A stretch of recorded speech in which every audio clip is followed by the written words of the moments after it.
This time, let us convert a mixed fraction to decimal form. We have the fraction 3 whole number 7/8, and we have to convert this into decimal form. To do this, you first convert this into improper fraction and then apply the process of converting a fraction to decimal. So, our solution.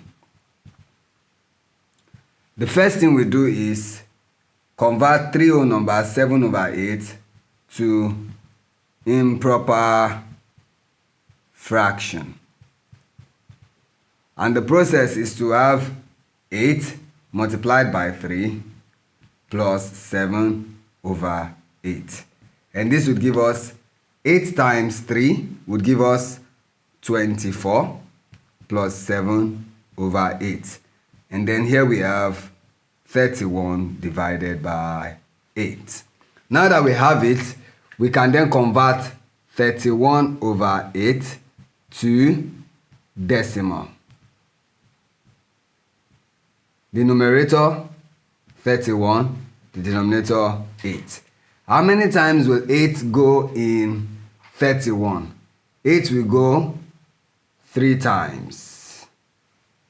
Now we apply 3 times 8 to give us 24. And when we subtract this, we're going to get 31 minus 24 to give us 7. Now, 8 in 7, it's not possible, so we put a decimal point, which would give us a 0 here. Now, 8 in 70, that would be 8 times. Now, 8 multiplied by 8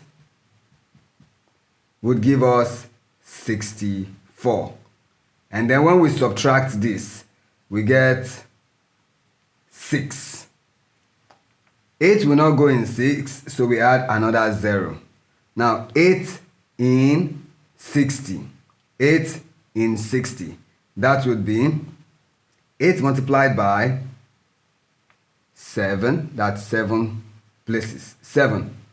And 7 multiplied by 8 would give us 56. 56. And then 60 minus 56 would give us 4, which we add another 0 to. Now 8 in 40 is 5. 5 times 8 will give us 40. Now remember what we did here is 7 times 8, and here we are doing 5 times 8. So when we subtract this, we get 0. So since there are no remainders left, we can then say that 3 whole number 7/8 equals 3.875. Thank you.